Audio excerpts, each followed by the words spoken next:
just doing a quick video today on this brand new update, the Air Sweeper update.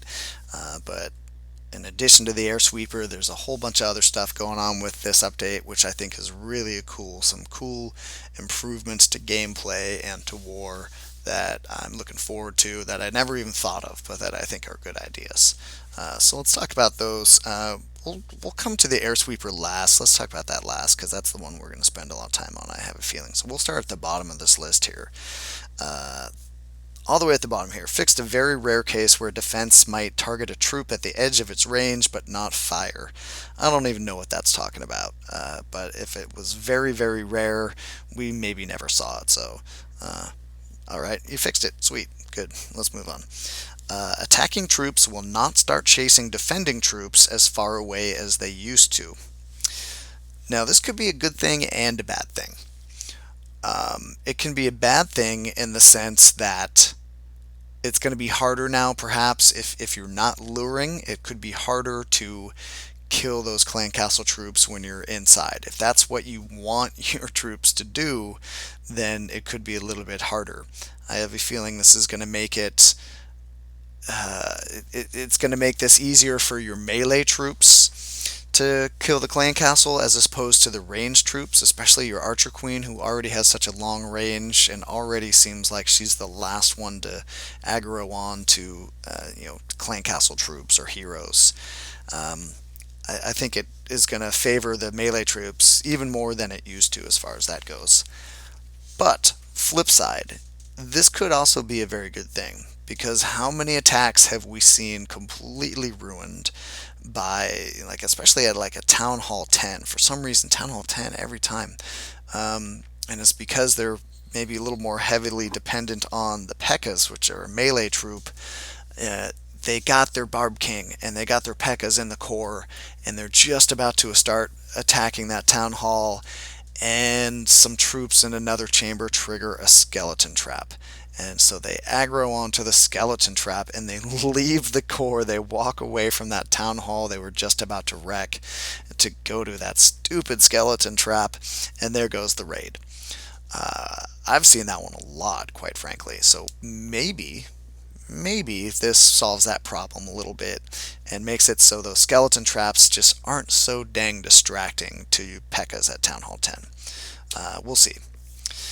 Moving up to the interface improvements, those bottom two there, the defensive ranges and the defensive modes can now be seen and changed when it's under construction. Alright, that's kind of nice, I guess, but no big deal. Clan chat now shows when clan settings are changed and indicates who changed them. Okay, sure.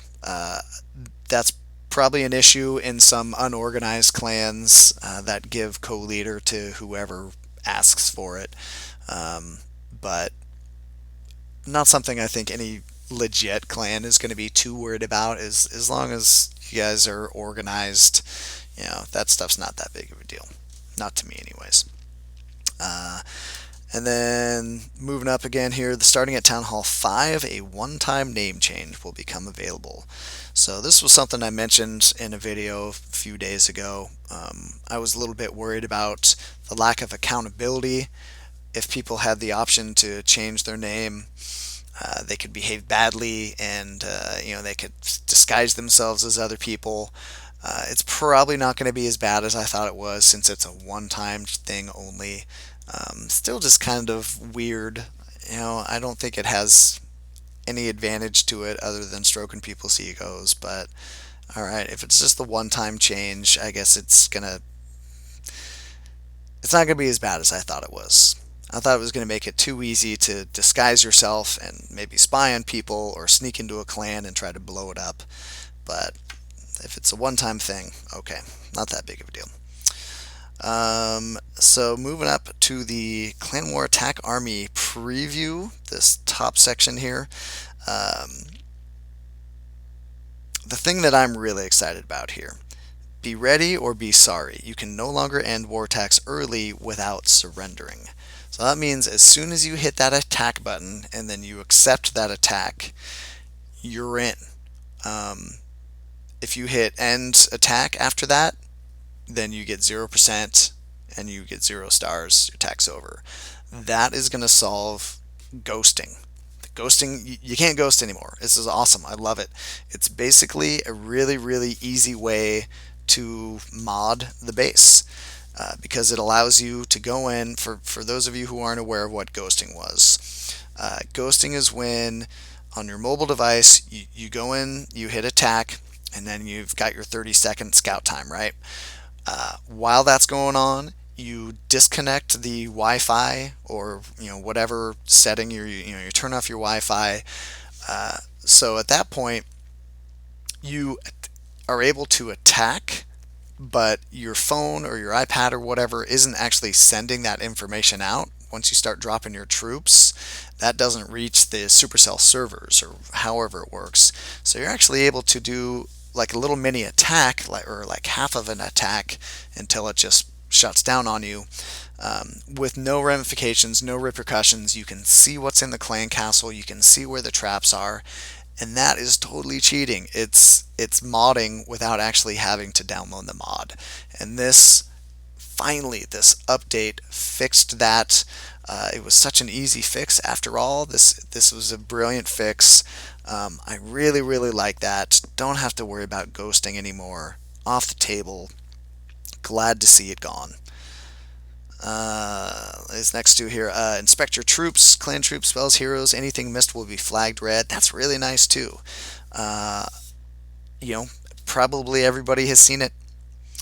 Um, you forget your clan castle, it's empty, or God damn it, my Barb King is asleep. I forgot to gem him awake, and you don't realize it until you're in the middle of your attack. This is going to prevent that. It gives you a little checklist. You're going to be able to look at all that stuff and see that you have all the tools that you need for your attack.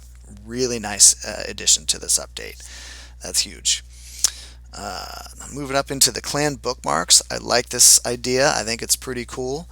If you're in a clan like iKonik, for example, that has a few sister clans, you can check on them very easily. If you are just a fan of some other clans, or you got some buddies in some other clans you want to keep an eye on, that's nice as well. Makes it really easy to check them out.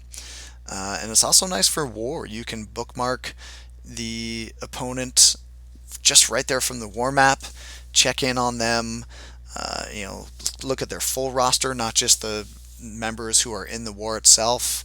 You can learn those names, maybe try to prevent spying, see what's going on there. If they have sister clans, maybe you can bookmark them too. Look at all those names, try to remember some of those names.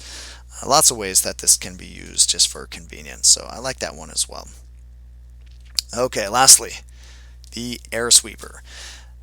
This is what everyone's talking about. This is what a lot of people are, in my opinion, overreacting to. This was definitely a play on Supercell's part to cut into the just the prevalence of all these Laloon attacks. They're everywhere. A lot of people are using them, and they are really, really powerful attacks. I think they're OP. Not everybody does, but I think they're pretty OP, especially at Town Hall 9. If you know what you're doing at Town Hall 9 with these attacks, you can take out just about any base.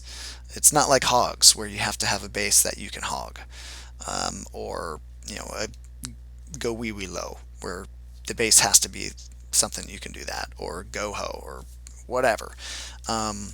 You can take out pretty much any Town Hall 9 base with this attack, and a lot of Town Hall 10 bases with this attack. So I think it's OP. This is definitely a play on Supercell to cut into that, to make it a little bit harder. Tough to tell at this point how much harder it's going to be, but I don't think it's going to be that bad, because these things only aim one direction. They can only cover about a third of the base. I think it's 120 degrees that they cover. So it's going to be pretty easy to sneak up behind them. Whoops. Pretty easy to sneak up behind them. What this will do is it's going to make it much harder for unskilled attackers with Lava Loon to get 3 stars. People who just spam them. Just send in the Lava Hounds and then send in the balloons behind them and just drop my rages wherever I want. That's not going to be possible anymore, probably, with this. But people who are going to be strategic with their attacks, Go Laloon, where they send in the kill squad to take out the Archer Queen, maybe the sweeper as well, or even if they don't take out the sweeper, just come in, take out the Archer Queen, and then just have a nice clockwise rotation to it in a way that they sneak up behind the sweeper or however they're going to do it. Um, Laloon is not dead. Don't overreact. Don't be too afraid about this putting an end to all these air attacks because they're still out there. They're still going to be really powerful. You're just going to have to be smarter than we were before about how you take them on now. So that's my take on it, anyways. I know there's a very varied take on this. There we go again on this defense. It's been forever since Supercell has introduced a new defense. In the past, it's just been adding a fourth mortar or adding, a level 13 to the cannon. This is the first time since I've been playing the game that they've introduced a brand new defense. So it's going to be really interesting to see how this game changes because of it. And I, for one, like changes in this game. That's one of the benefits of this game, is that they keep doing these updates. They keep balancing the game, making it interesting. If all everyone had to do was just spam Laloon attack, this game would get old real quick. So I like the fact that the game evolves and that we as attackers have to evolve with it. Alright, that's my take on the new update, you guys. Sorry that was a lot longer than I thought it was going to be. I thought it was going to be like a 3-minute video. I went a little over, but oh well. Hope you liked the video. Till next time, this is Turn 56 saying keep on clashing.